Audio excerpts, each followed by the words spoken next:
Okay, and welcome to this week's Zoom Parsha class. And we are on Parsha's Chaya. And right to begin with, we have a question.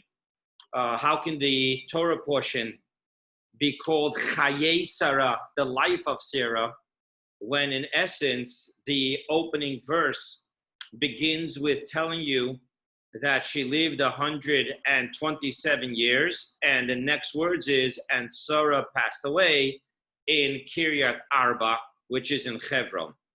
So why would we call it the life of Sarah if really it does not talk about the life of Sarah? It actually talks about post-life of Sarah. And the answer that I've heard from the Rebbe of blessed memory is that the true life of a person is actually examined through the legacy that they leave.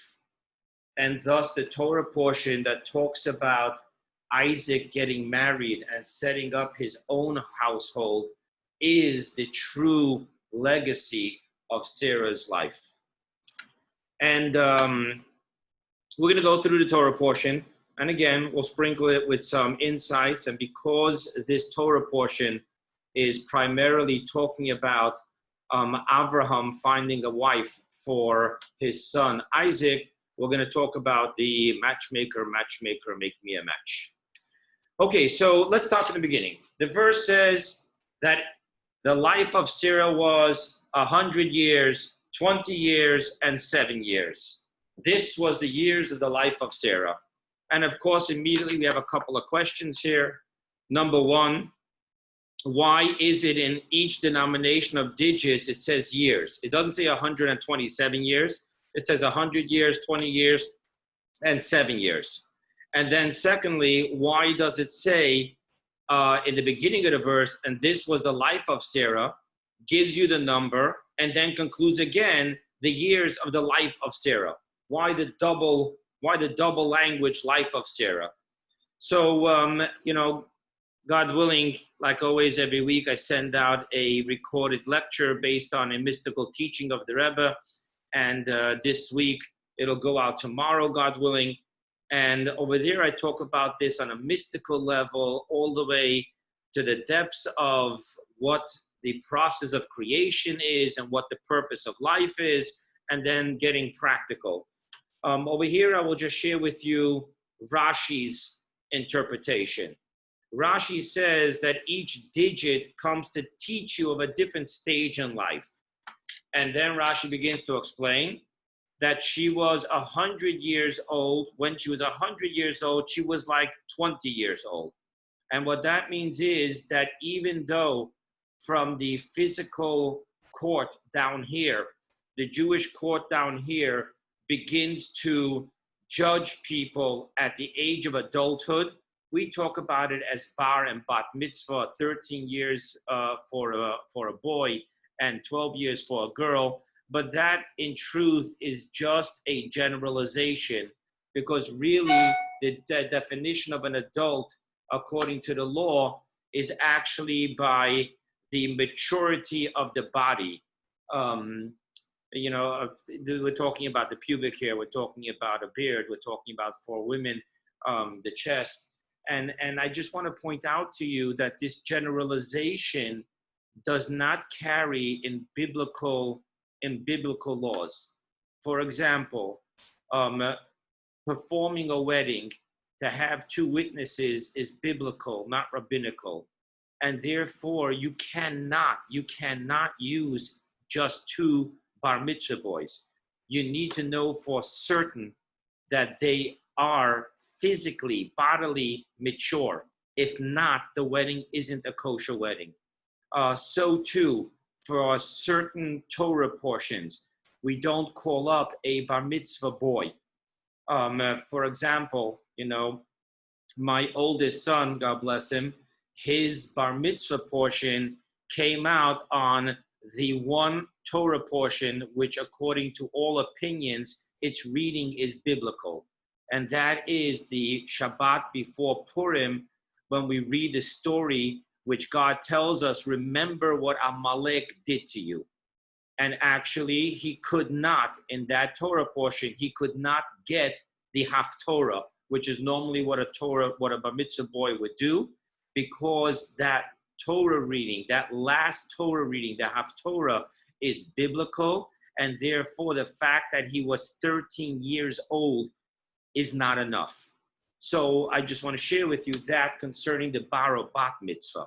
However, we are taught that in the heavenly court, one is not judged until they turn 20 years old. And that in the heavenly court is the definition of maturity. Even though the Torah tells us to rule by 13:12 / body maturity, but the Torah itself tells us that in the heavenly court, you're clean until 20 years old, and then you become accountable.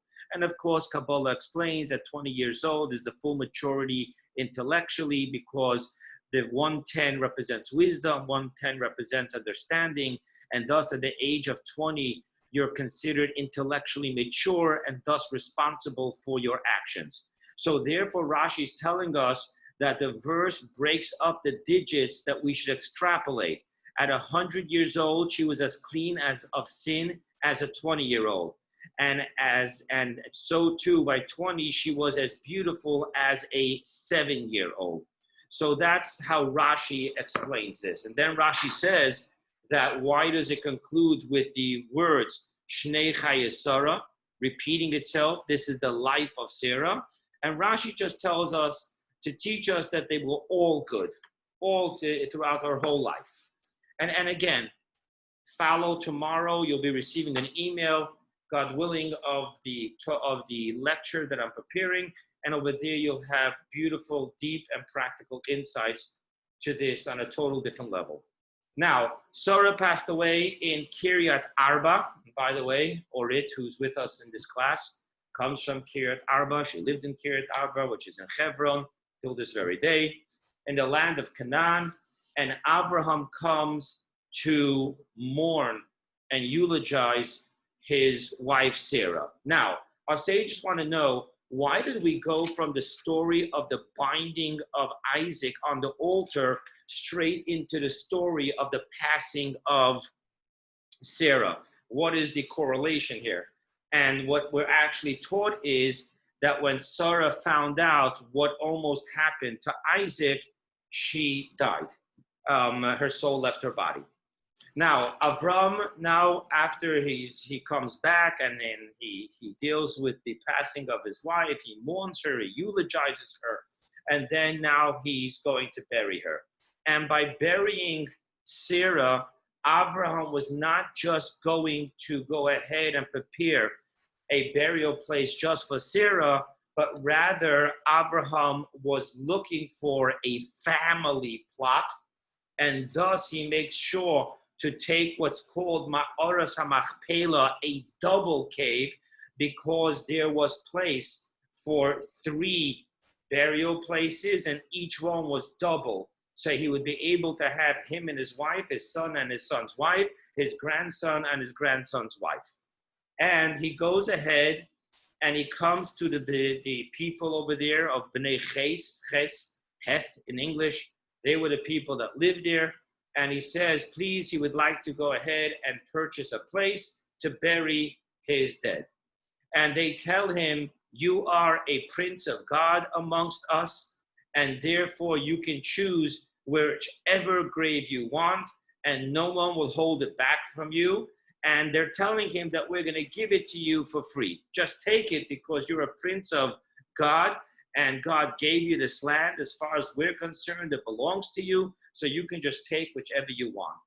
And Avram answers them 2 answers. They said, choose a grave, and he says, bring me to Ephraim, the son of Tzohar, who owns the plot in which there is the double cave, Ma'arat HaMachpelah, number 1. And number 2, he answers them, I will not be taking it for free, but I will purchase it. And the simple meaning of I will purchase it means that it should be completely removed from anyone's possession, but it should be only mine and my inheritance to my kids. And Ephraim comes along, And Ephraim starts telling him in front of everyone, no, no, no, no, no, don't pay. It's yours. Take it. And Abraham says to him, no. He bows in gratitude and he says, I can't take it for free. So please, if you would only listen to me and accept what I'm saying, let me give you money. And then Ephraim goes ahead and says to him, well, between you and I, what is 400 coins? And he charged him 400 coins for that plot, which was an exuberant amount. And not only that, but he actually tells him that he wants the international business currency. So that is the best type of coins that there was in those days. And that's why even though Ephron is spelled Ayin Pei Resh Vav Nun, but if you put the O vowel on the Resh, so you don't really need a Vav, and it'll still read Ephron. So therefore, in the last time it mentions his name in this story, it writes it without a Vav. And Rashi tells us in the name of our sages, why did the Torah write his name the last time without a Vav? To teach us that he spoke a lot and he did very little. And therefore we are taught, actually do the opposite. Speak a little and do a lot. Okay, he goes ahead and he buries his wife there. Now, I want to just tell you, parenthetically speaking, that when we call it Kiryat Arba, Arba means four. There's different reasons why it was called Kiryat Arba. One simple reason is it's because of four famous, very huge people that lived there, physically huge, giants. Another opinion is because there are four couples that are destined to be buried in this burial spot. Now, I told you three couples. Who's the fourth couple? We're taught that Adam and Eve is also buried there. So you have four couples, Adam and Eve, you have Abraham and Sarah, you have Isaac and Rebekah, you have Jacob and Leah. Now, Jacob had two primary wives, Rachel and Leah. And amongst the two of them, his primary wife was actually Rachel. She's the one he originally wanted, and he was tricked by his father-in-law into marrying also Leah. Now, if so, why was Leah buried there and not Rachel? Because we will learn later in the Torah that Rachel passed away in childbirth of Benjamin, and that was on the road on the way back to his father's house, back to Israel.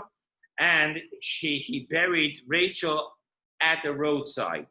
And when he asked Joseph, which is Rachel's son, to make sure that he does not get buried in Egypt, but gets buried in Israel, he tells Joseph finally what happened with Rachel. And he tells Joseph, I know that in your heart you question me. How am I putting on you such a burden to have to stand up to Pharaoh and the man to be able to take my body out of Egypt when I didn't even give your mother the respect of carrying her back home or even bringing her into a city, and I just buried her on the roadside. Until this very day, you'll see that the cave of Rachel is on the roadside. And he goes ahead and he answers Joseph, and that's how we now know the story, that by divine inspiration, he saw that when the Jews will be led out of Israel by Babylon, by the Babylonians, they would be taken down this road. And thus, when they see the burial place of Rachel, they will cry out to her and pray that she should defend them in heaven. And therefore, we have the famous verse, Rachel mevaka al baneha, Rachel cries before the throne for her offspring until God promises her, Shuvu vanim, I will bring back your children. Yes, they're going into exile, but it's not permanent. So that's why it's Leah that's buried in the Ma'aras HaMachpelah together with Yaakov and not Rachel. Okay, right after he buries his wife, he now deals to the next business order of business, and that is to marry off his child. And he says to himself, look what almost happened. I thought God commanded me to actually sacrifice him. God didn't. God only commanded me to sanctify him as an offering, which is not done through slaughtering, but done through binding upon the altar.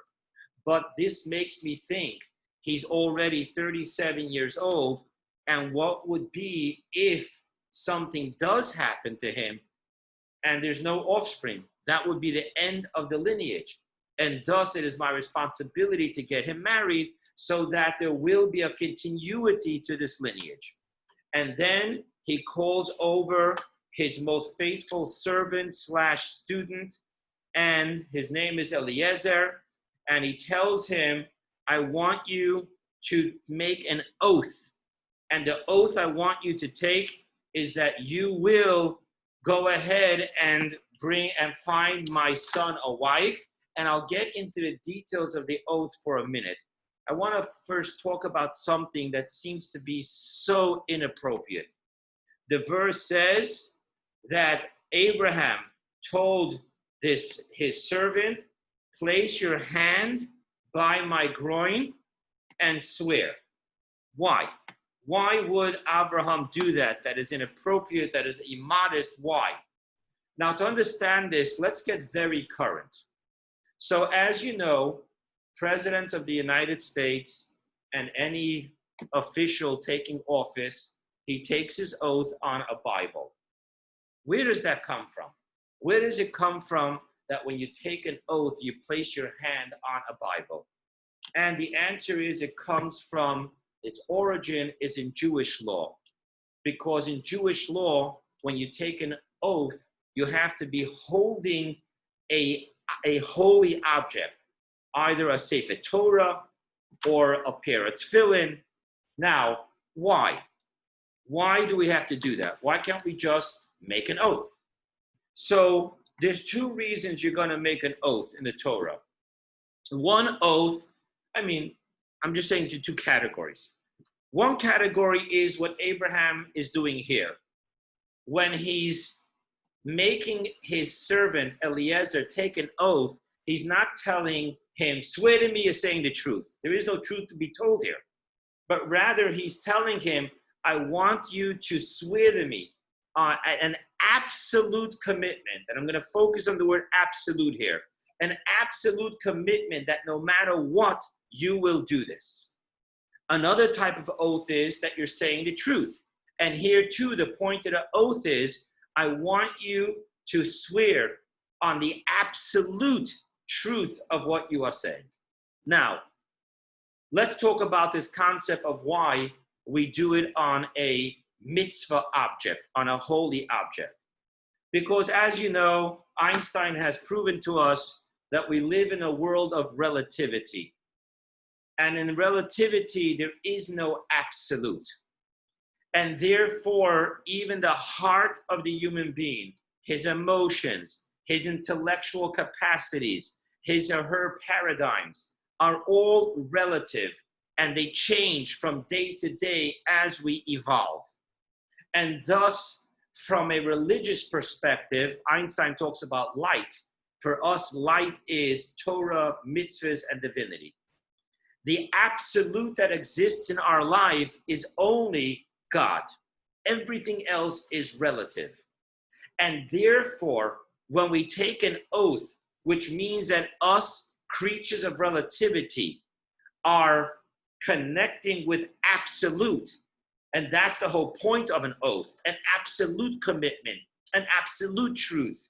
Thus, we have to hold on to an object of the absolute. And thus, we hold on to the Sefer Torah or the Tefillin, a Torah object. Now, with Abraham, even though he of his own divine inspiration kept what would later become the 613 commandments for his offspring, however, the only one absolute, which is not come from his human intuition and inspiration, the only one absolute mitzvah that God told him to physically do was his circumcision.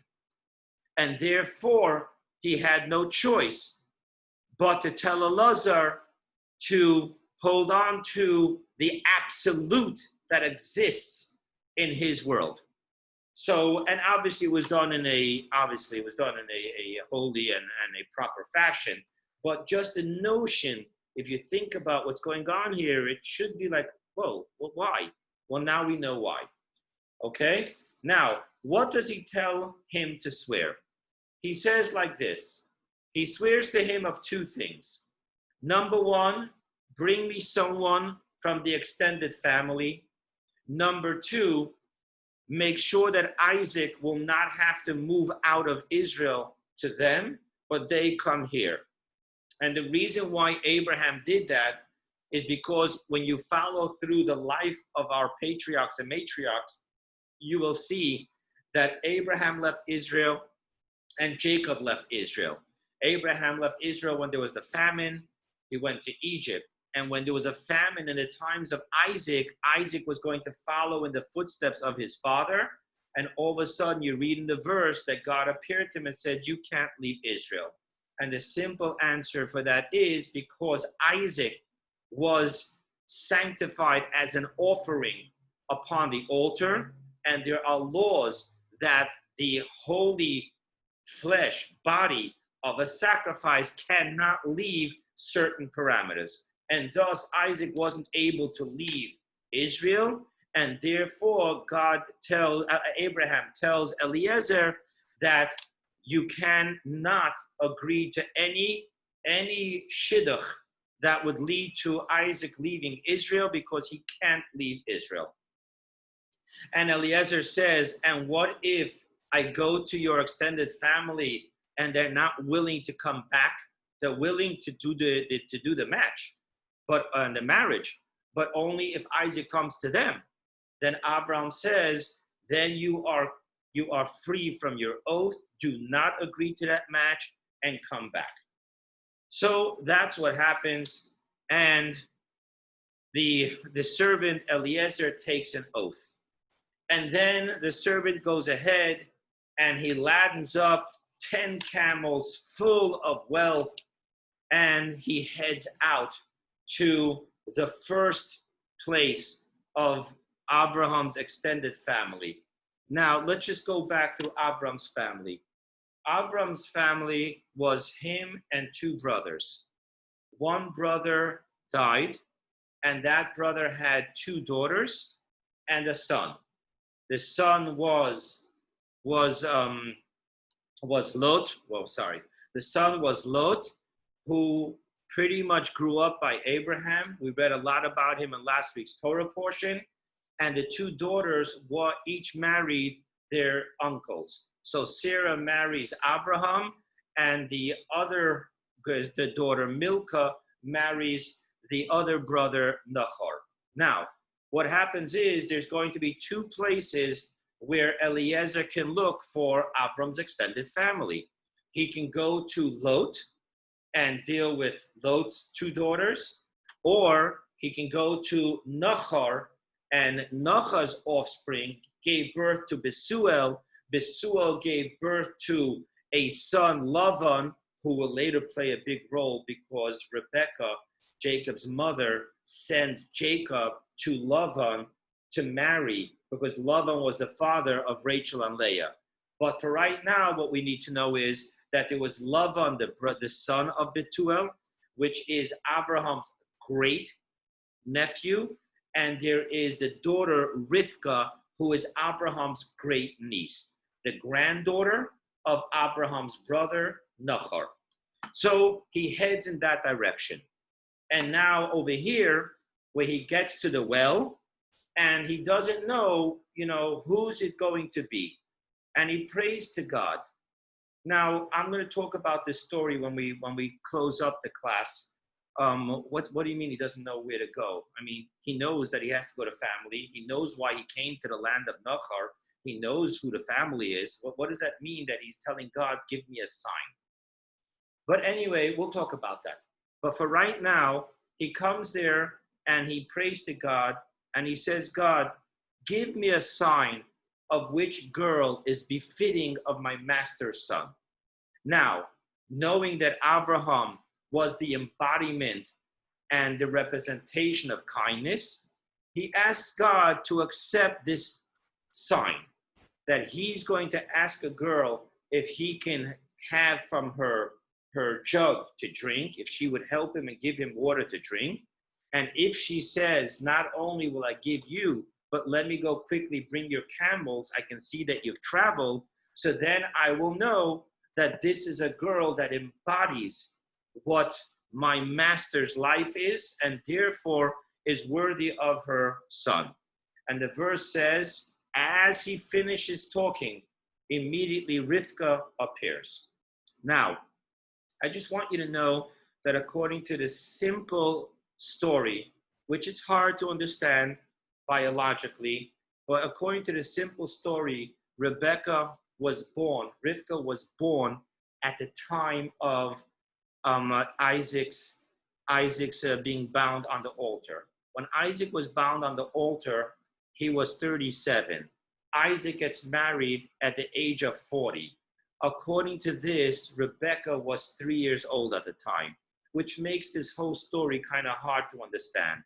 I did not see it inside, but I heard someone told me that the Ramban, I think, either Nachmanides or Maimonides, I think it was Nachmanides, has an opinion that she was 14 years old. And obviously that would make more sense to us. But the simple story that we're always taught is that she was 3 years old. And when the question is asked, why would you do that? Why would you take a 3-year-old and betroth a 3-year-old? That's not the Jewish way. And the answer given is because she was a rose amongst thorns and she needed to be picked and brought to safety ASAP. And at the age of 3, she was able to be separated from her family. By the way, you will know that the story goes on that at the age of 60, 20 years after they're married, is when they first pray to have children. Now, why would you pray only 20 years later? We know that the law is that 10 years of marriage without children is already a time to start, according to halacha, start taking steps. Why did they wait 20 years? So, what I would suggest is that obviously he didn't actually physically consummate a marriage with a 3-year-old. And thus I would suggest that they will be betrothed for 10 years. They were married when she was 13, which in those days obviously was normal. And then 10 years after that, in seeing that they weren't having children, they would go on to take steps of prayer, so forth and so on. Okay, let's get back to the story. So she comes, he asks her, can I have a drink? And she answers, I will give you water and I will fill up the I forgot the name of it, that half brown thing where horses and then you drink, you put water in there. And she says, I'll do that. And immediately he's like, wow, unbelievable. God has, in the honor and the merit of my master, given me success. And before he even asks her the key question, who are you? Who are your parents? Whose family are you from? He is so certain in the zichut, the merit of his master Avrohom, that he already gives her expensive gifts. And then he asks her, who are you? And can I stay by you overnight? And she says, I am the daughter of Betuel, and who is the son of Milcah, which is the wife of Nachor. Yes, she is the family of Abraham. And then she says, yes, I will prepare for you the straw for you to have a place and for your camels to have places to sleep. And immediately Eliezer bows to God in gratitude that in the merit of his master, God has opened the path for him. And he actually blesses God and says, blessed are you, God, the God of my master Abraham, who has not forsaken his kindness and truth in his relationship with my master, and has brought me to this place of the house of the brother of my master. Okay, now Betuel and Rivka runs home to her mother, tells her mother Milcah what happened, and Lavan, her brother, sees that there is wealth involved.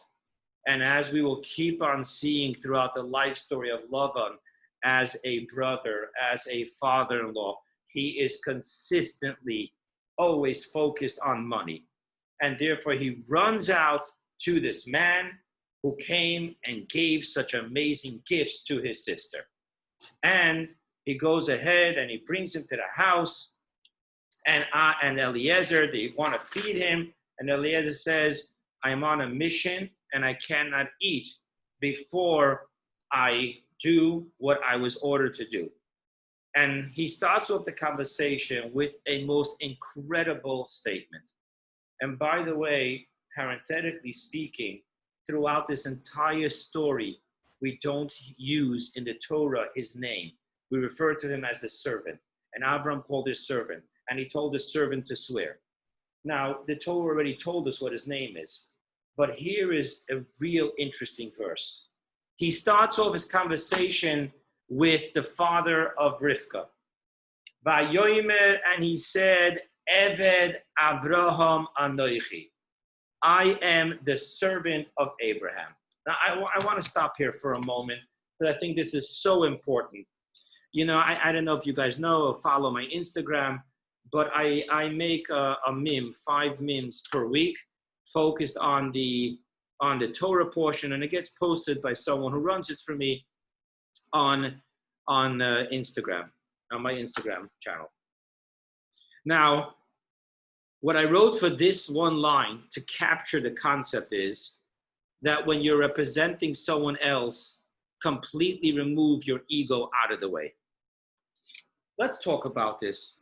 And you know, when I went on the March of the Living, I learned a lot of things that my grandfather didn't tell me about the Holocaust, because now I was dealing with a intellectual, educated person who did a study to the logic behind what was going on, if you can use that sickened word, logic, to what was going on. So he explained to us the concept of giving the Jews numbers was all for the same reason of shaving off their hair. It wasn't just about hygienics, which they really didn't care and didn't exist in the camps, but rather it was all a process to rob humanity and a human identity. When you take away someone's name and you turn him into a number, he becomes an object. And that's also what happens in prisons when they refer to you as numbers. There's an intellectual warfare that's going on here in breaking down the human identity of the person. And when I understand this and I apply it to what happened here, Eliezer robs himself of any identity. And he says, pay zero heed to the messenger. Hear only the message and the sender who sent the message.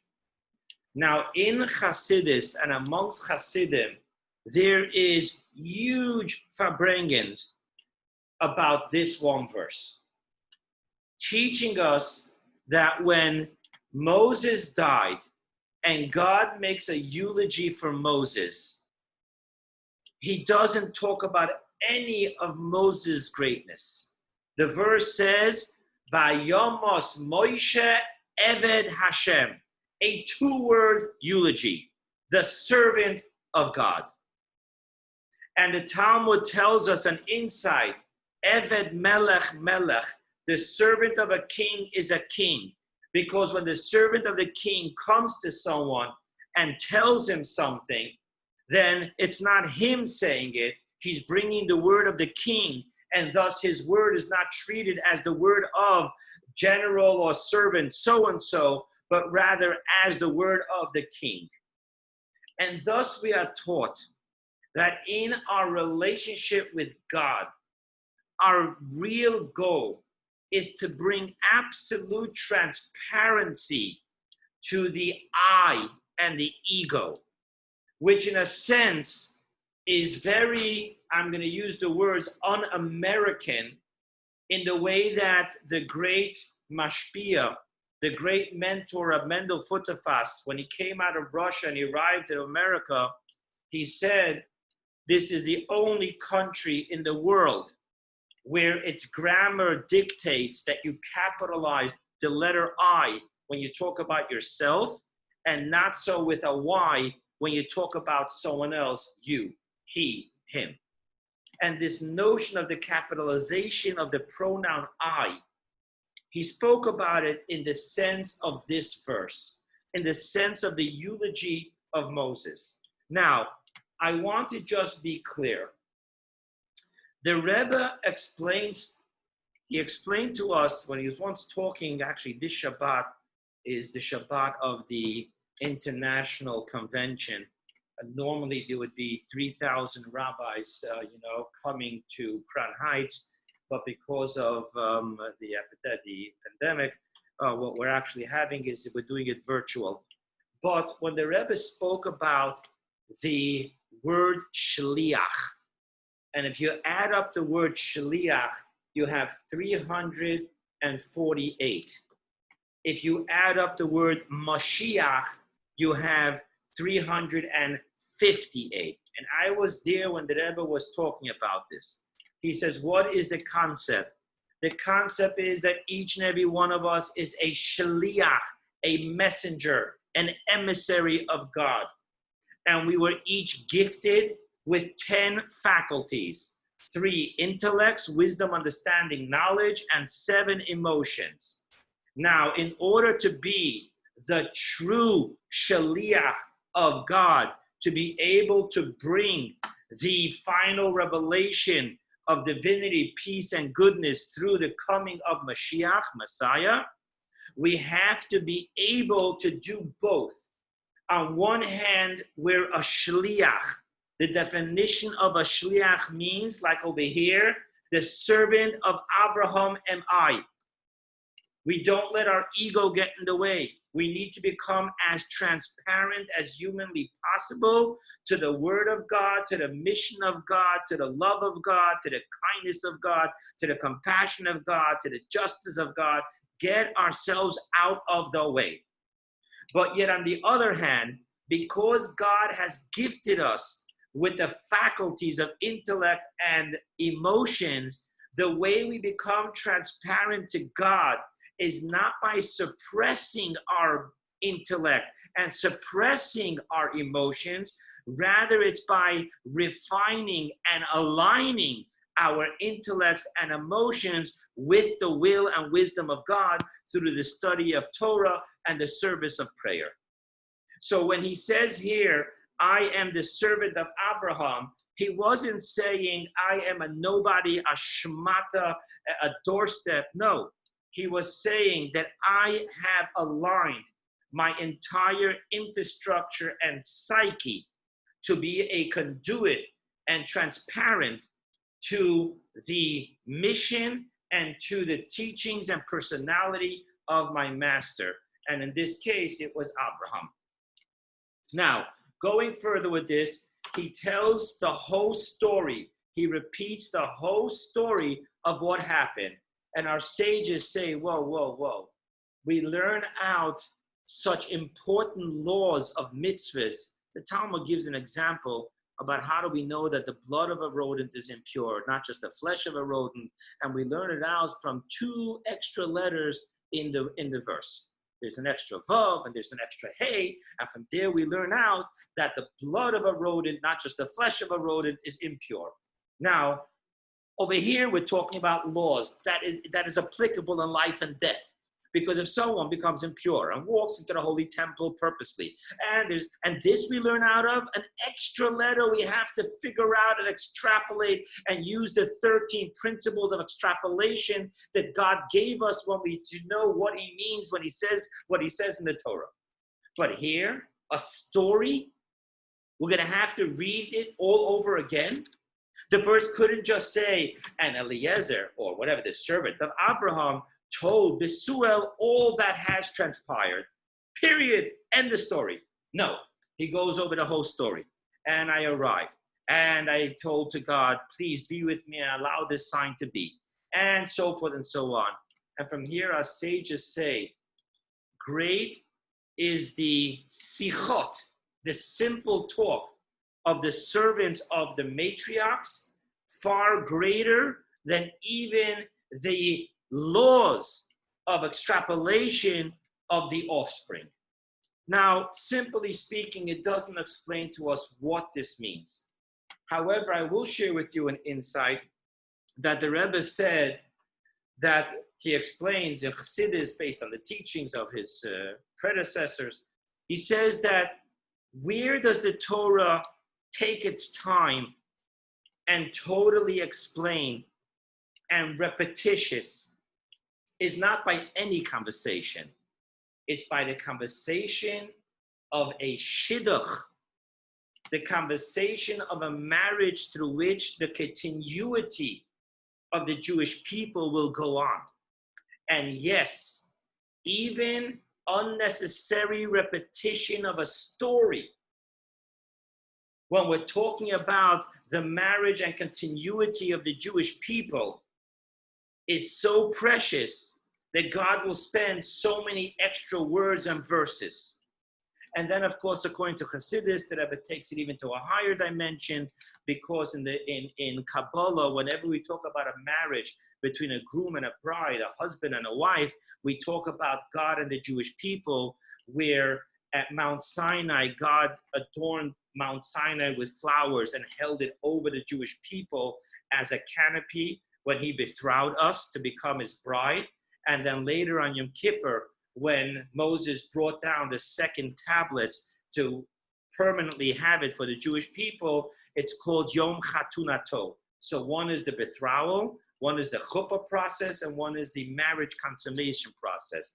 Thus, on a deeper level, we're talking about that the physical marriage between a Jewish man and a Jewish woman is actually a reflection of the universal, the supernal marriage between God and us through the Torah and mitzvot. So therefore, it goes through all these details. I do want to point out to you that Eliezer knew that he has to be careful in how he tells the story. So Eliezer kind of reverses one aspect of the chronological order of the story. You remember I told you that Eliezer was so sure at that point that God has, in the merit of Avrohom, guided him, that he gave the jewelry before he asked her who she was. If you look in the verses when he tells the story to Besuel, he tells it that he first asked her and then he gave the jewelry, in order that they shouldn't question him, what kind of servant are you? How did you have the right to give away your master's possessions before you knew for sure? And another great conversation of insight goes on here, that Eliezer did it because he was certain with faith, but he did not expect for Besuel to be able to embrace the certainty of trust and faith, to realize that that Eliezer never endangered the possessions of his master. Okay, let's move along. They now say, whoa, okay, we agreed to the shidduch, but come on, give her some time.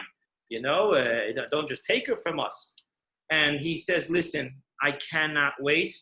If you're not willing to send her immediately, then let me know, and I will go to the other extended family, i.e., Lot and his daughters, to go ahead and find a shidduch. And they said, well, let's ask the girl. And from here, you have a very interesting law. It is inappropriate, even in the most observant, ultra-Orthodox, it is inappropriate to marry off a boy and a girl without the girl's consent.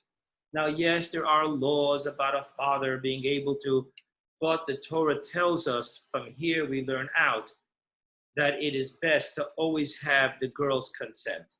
And the Talmud talks about this consent, because if they don't consent, it's going to lead to separation, divorce, animosity, and that's inappropriate.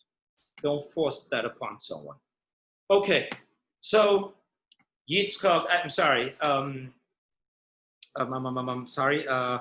Eliezer takes Rivka, who said, yes, I'm going with him, and he brings her back to Avrohom.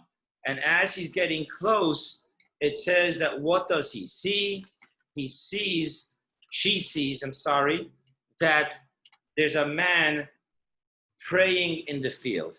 The verse says, Vayetze Yitzchak lasuach basode lifnois erev. It says that Isaac went out to the field to pray in the afternoon time. Now, from here we learn out. The verse says, and Avram woke up early in the morning. So Avram instituted the prayer, the morning prayer. Over here we see that Isaac went out to pray in the afternoon. He instituted the afternoon prayer. And then later by Jacob, we'll see when he prays at night before he goes to sleep. And that's the night, the evening prayer. And of course, this is all teachings that we know after the fact. That we had instituted the prayers because of what happened in the temple. And then we realized that our forefathers already opened up, so to speak, the channels and the gateways to these prayers. Rivka sees someone there, and obviously he looks very saintly. And she asks Eliezer, who is that? And he tells her, that is my master's son. And immediately she lets herself, slide off the camel onto the ground and covers her face. Very interesting, right? We cover the face of the bride, and it's connected to this verse. And then right before the marriage, right before the chuppah, we uncover the bride's face, right? He has to see her first, then he covers the bride. That's because of what happened with Jacob, Leah, and Rachel. But the actual covering of the face during the chuppah comes from this fact that Rivka covered her face. Okay, then after that it says that Yitzchak married Rivka, brought her into the tent of Sarah, and finally he was consoled over the death of his mother. And here we learn out that a man finds consolence from the passing of his mother in his wife. And our sages actually tell us that there was a complete condolence and consolence, because what happens is that Sarah was blessed with three special blessings. One, there was always a cloud right over her tent. And as you'll learn later when we talk about the tabernacles, that a cloud represents the presence of God. Number two, her Shabbos candles lasted from Shabbos till the next Friday.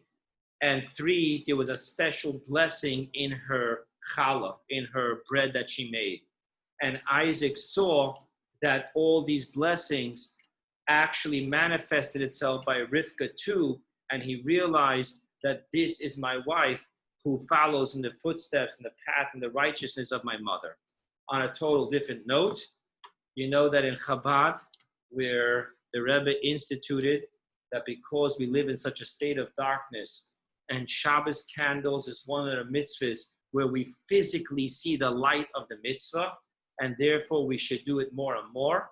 So the Rebbe learned out from this teaching that Rebecca was 3 years old, and here we see that she lit the candles in the tent of Sarah, and therefore single girls from the age of 3 should start lighting Shabbos candles. Now, I just want to share, there is a difference between the Shabbos candles that a 3-year-old single girl lights and a married woman lights. A married woman lights 2 candles on Shabbat, a minimum of, not on Shabbat, God forbid, on Friday in the honor of Shabbat. Now, the 2 candles simply is because of the dual terminology in the 10 Commandments concerning heeding Shabbat. There's this word, Zachor et HaShabbat, and then there's the word Shmor et HaShabbat, remember and heed. And therefore, Shabbos, we double up things. According to one interpretation, that's why we have 2 challahs. And that's why we have everything about Shabbos, kol iska de Shabbat kfela. Everything about Shabbat is double. So the candle lighting of a married woman is 2 candles. Now, the candle lighting of a single woman, a single girl, until she's married, is 1 candle. So there is a difference, but nevertheless, we are asked by the Rebbe to have our single daughters light candles. And as you know, candles, the Talmud tells us, is in order to bring peace and light into the family. And therefore, you know, a girl lighting a candle, even if it wasn't the customs of your grandparents or great-grandparents, it'll only bring an extra measure of light and peace and you know, peace in the family and domestic blessing. And God knows and everyone knows how desperately we need that in today's day and age. Okay, with this being said, let's go on to the next part of the story, and that is that Isaac, our sages tell us that Isaac, once he was married and he saw that Avrohom would now be alone, he goes and he finds a woman by the name of Keturah. And he brings Keturah to his father that he should marry her, and they have children, another 6 children. Now, what is very interesting here is that our sages want to know, who is this Keturah? And Isaac, according to the sages, went back to Egypt. Well, he couldn't have gone to Egypt, right? Because he didn't leave Israel. But he obviously reached out to Egypt to bring back Hagar. Keturah is another name for Hagar. And our sages give us different reasons why her name was Keturah now. From one perspective, her name was Keturah because Keturah is the name of the incense that was brought in the Holy Temple. And our sages say that this woman's behavior and good deeds was as pleasant and as beautiful as the fragrance of the incense in the time of the temple. Another interpretation is the word Keturah. In Aramaic, we exchange the Hebrew shin for tet. And therefore, Keturah would mean kishura. Kishura would mean knotted, bound, tied up.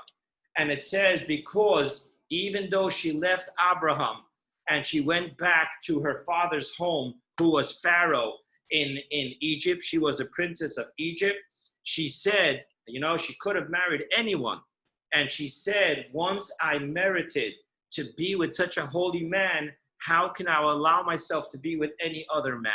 And thus she closed herself up, Keturah, and therefore God gave her the merit to come back and once again be the wife of Avrohom. Now, I want to just tell you that over here it goes on and tells us the story of how Avram passed away and Isaac buries Abraham.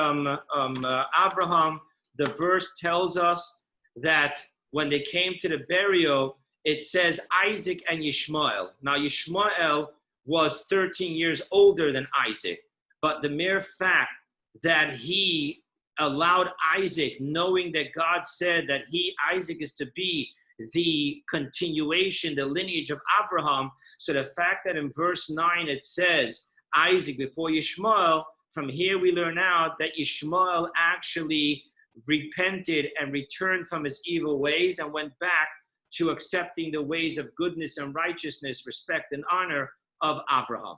Now, here's an interesting story.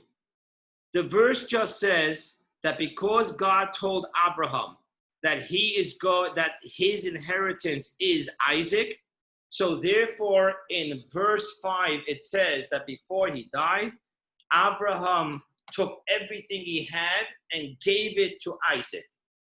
And then to these other children, it says he gave them gifts and he sent them east. Now, our sages say, what gift did he give them? And it actually says that he gave them an intellectual gift. The words they use is a name of impurity, which is kind of an interesting concept. A name means that it's connected to spirituality, but we're calling it impurity. Now, what I'm going to tell you right now, I take zero responsibility. I did not do the research. I only saw an article written by someone suggesting this. And because I liked it, I'm going to share it with you. But I cannot vouch for its validity. So God gave Abraham gave them an impure name. Now, what would it mean, an impure name? So obviously he gave them some spiritual knowledge, but yet it isn't considered holy. The second thing the verse tells us is he sent them east. Now, this article was suggesting that the Asians in the Far East are the offspring of these children of Abraham, and the gift that he gave them, the intellectual, spiritual knowledge he gave them, was all about this spiritual healing of the energy, the chakras, and all of that. Now, why would that be called impure? Now, to understand why that would be called impure, I'm going to take you to another story. There is a teaching that Adam wrote a book of healing, the healing powers of each and every herb. And the Talmud tells us that Chizkiah, the king, he hid it. And the sages praised him for hiding it. Now the question is why? Why would we praise someone for hiding a book of healing which could save so many lives? So the sages explain, because when we view anything that happens to us as a communication between God and us and God, so if there would be any health issue, the Maimonides tells us that that is God telling us, search deeper into your ways and make sure they're pure, honest, and correct and selfless. But if we have this magic book and you get sick, oh, let's just look it up. Oh, this herb, done, healed. So then we're denying a very intimate communication between God and us, in which God is showing us that our flow of health and energy is part and parcel of our spirituality and not just some herb concoction. From that perspective, I want to share with you from the little, and I'm not suggesting that I did any real research, but from the little research I've done to this type of healing process, they don't even talk about a higher power. They talk about a universal energy, an energy of the universe. And therefore, I would suggest that from the perspective of spirituality being God, rather than just some energy of nature, I'm going to suggest that's why the sages are referring to this healing process and all this wisdom as the impure name. It is in line with spirituality, but it doesn't have us consciously accept that everything is a communication and a relationship between God and us and God. Okay, with that being said, we finish the Torah portion, and now I want to talk to you about one concept in conclusion of it all, and I'll be brief. I mentioned to you that Eliezer was given direct instructions from Avrohom. Avrohom didn't tell him to find a kind wife, a pretty wife. All he said was, find me someone from the family and find me someone that will be willing to come here and live in Israel.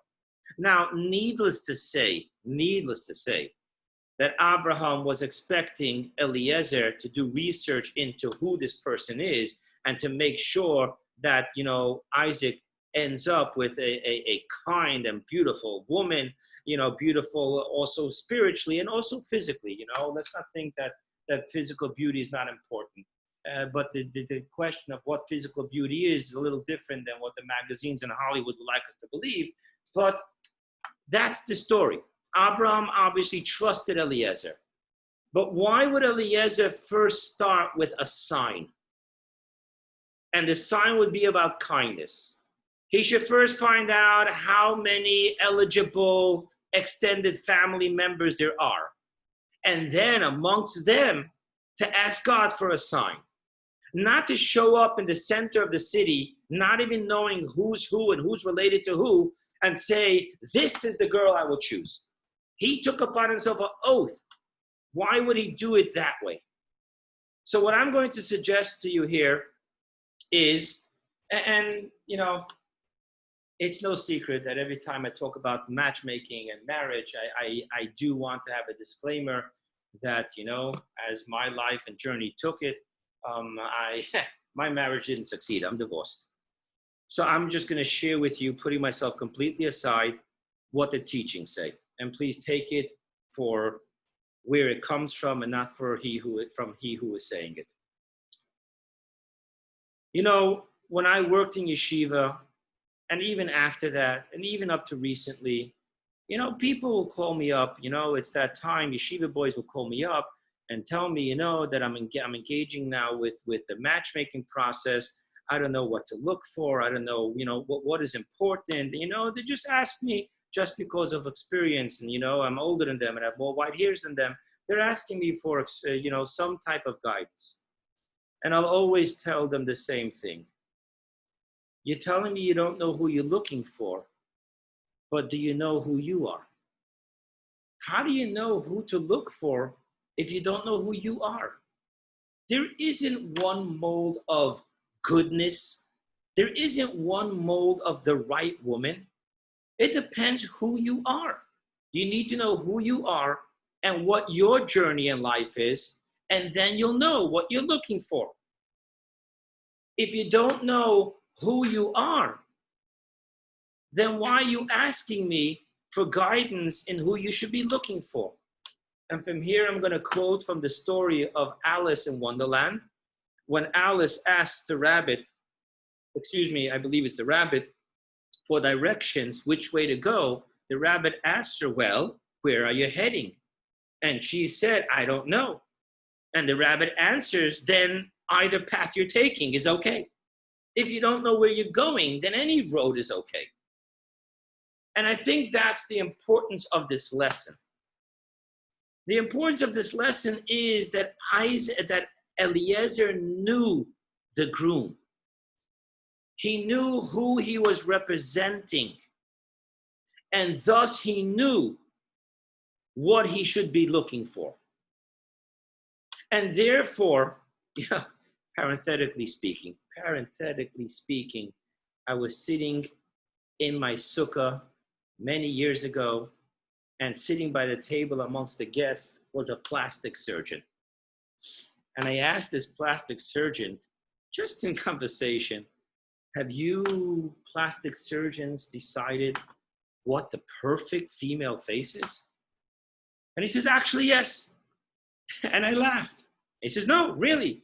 With the symmetric, I said, how can you tell me what the perfect, beautiful face of a woman is when the perfect beauty of a woman's face is when you find her features and bring that out? For one woman, it's going to be her cheekbone. For one woman, it'll be her eyes. For one woman, what are you telling me, that there is the definition of a beautiful female face? And that is ridiculous, my opinion. Thus, let's carry this now into spiritual beauty. The beauty of this woman is that she's easygoing.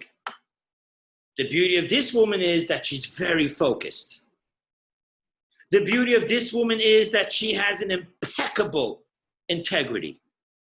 The beauty of this woman is that she has compassion for everyone. No, which one is beautiful? The question is not which one is beautiful. The question is which one matches your beauty. And the same thing, of course, vice versa. So you don't want a woman, or if the women in this room don't want a man who people are going to tell you that he is amazing. Find out in what he is amazing, and find out if that matches in what you're amazing at. And find out if that matches to what you want your home and your family and your life's journey to be. And thus, first and foremost, the first process of matchmaking is not to know who you're looking for, but to know who's looking. I have, God bless them, 6 children. And one that would be an appropriate spouse for one would be a horror of an inappropriate wife for the second. And I think that's what we're being taught here. And in conclusion to that, let's talk about it on the mystical level. And this is important to hear. So we spoke about the marriage refers to God and us. So how would this conversation play out there? I will tell you how this conversation plays out. So you find out that your friend really started a whole new resolution. She's going to visit hospitals and bring smiles and hope to the sick. And you say to yourself, wow, that is a true Torah ideal. I'm going to do that too. I would say, Don't do what she's doing because that matches her. You may be the type of person that the price you're going to pay in spending 3 hours amongst those who are not well may be too much for you. Maybe you can't handle dealing with that type of kindness. Maybe the kindness that you should be dealing with is completely different. So when we see what other people do, we need to admire it and respect it without saying, oh, I have to do that too. What you do have to say when you see someone doing something is that I have to do something too. But I don't have to do what that person's doing because that person is following their talents, their gifts, their expression of service to God. Each and every one of us have to find our own path of service. Where should we be focusing more? And that's how this conversation carries out into our very intimate marriage between me, the individual, you, the individual, and God. And with this, I will conclude and we'll open up the lines.